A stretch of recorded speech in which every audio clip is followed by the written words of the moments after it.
ମୁଁ ଏତିକି କହିବି ଯେ ନ୍ୟୁ କମର ମାନଙ୍କୁ ଯାହା ବି କରୁଛନ୍ତି ଭାବି ଚିନ୍ତି କରନ୍ତୁ। ବାପା ମାଙ୍କୁ ଘରେ ଛାଡିକି ଆସିଛନ୍ତି, ଆପଣ ଏଠି ଭବିଷ୍ୟତ କରିବାକୁ ଆସିଛନ୍ତି, ସେଇଟା ଉପରେ ଫୋକସ୍ କରନ୍ତୁ। ଇଲିଗାଲ କାମ କରନ୍ତୁନି। ବୁଦ୍ଧିଶୁଦ୍ଧି ତ ହେଇଥିବ ନିଶ୍ଚିତ, ସେଥିପାଇଁ ଭୁବନେଶ୍ୱର ଆସୁଛନ୍ତି। ତ ଯୋଉଟା କରୁଛନ୍ତି ଭାବି ଚିନ୍ତି କରନ୍ତୁ।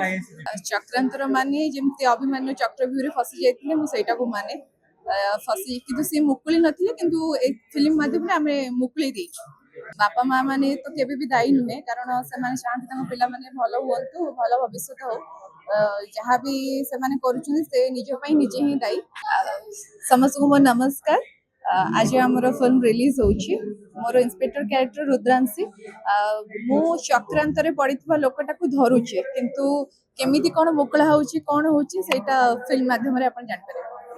ଚାକିରି କରିବା ପାଇଁ କଣ ମାନେ କେତେ ପରୀକ୍ଷା ଦେଇଥିଲେ, କେତେ ବହୁତ ମାନେ ଏଇ ଯୋଉ ଆପଣ ଯଦି ପଚାରିଲେ କ୍ୟାରେକ୍ଟରଟା ପାଇଁ ମୁଁ ବହୁତ ପରିଶ୍ରମ ବି କରିଛି।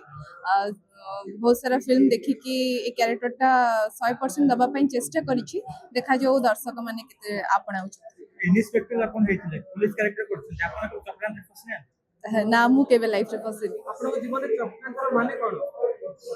ଚକ୍ରାନ୍ତର ମାନେ ଯେମିତି ଅଭିମନ୍ୟୁ ଚକ୍ରବ୍ୟୁହରେ ଫସି ଯାଇଥିଲେ, ମୁଁ ସେଇଟାକୁ ମାନେ ଫସି କିନ୍ତୁ ସେ ମୁକୁଳି ନଥିଲେ, କିନ୍ତୁ ଏ ଫିଲ୍ମ ମାଧ୍ୟମରେ ଆମେ ମୁକୁଳି ଦେଇଛୁ।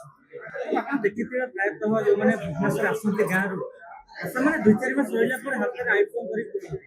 ବାପା ମା ମାନେ ନଜର ରଖୁନାହାନ୍ତି, ସେମାନେ ଚକ୍ରାନ୍ତ ଫସିଯାଉଛନ୍ତି। ଏଥିରେ କିଏ ଦାୟୀ? ବାପା ମା ଦାୟୀ ନା ସେ ନିଜେ? ବାପା ମା ମାନେ ତ କେବେ ବି ଦାୟୀ ନୁହେଁ, କାରଣ ସେମାନେ ଚାହାନ୍ତି ତାଙ୍କ ପିଲାମାନେ ଭଲ ହୁଅନ୍ତୁ, ଭଲ ଭବିଷ୍ୟତ ହଉ। ଯାହା ବି ସେମାନେ କରୁଛନ୍ତି ସେ ନିଜ ପାଇଁ ନିଜେ ହିଁ ଦାୟୀ। ଆଉ ଆଇଫୋନ ଯୋଉ କହୁଛନ୍ତି, ହଁ ସେ ତାଙ୍କର ଯଦି ପଇସା ଇନକମ କରିକି ଧରୁଥିବେ, ସେମିତି ତ କିଛି ନାହିଁ ଯେ ସମସ୍ତେ। ସେଇଟା ସେ କଣ ହେଇଥିବ ପର୍ସନାଲ କଥା ମୁଁ ଜାଣିନି। ସେମାନେ କଣ କହିବେ ଆପଣ?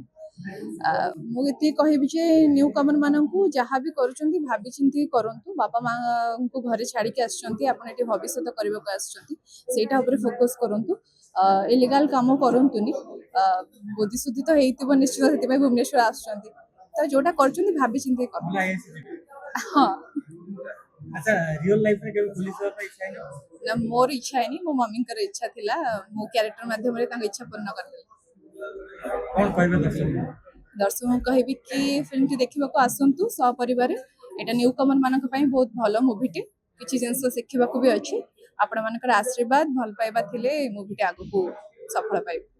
ଧନ୍ୟବାଦ।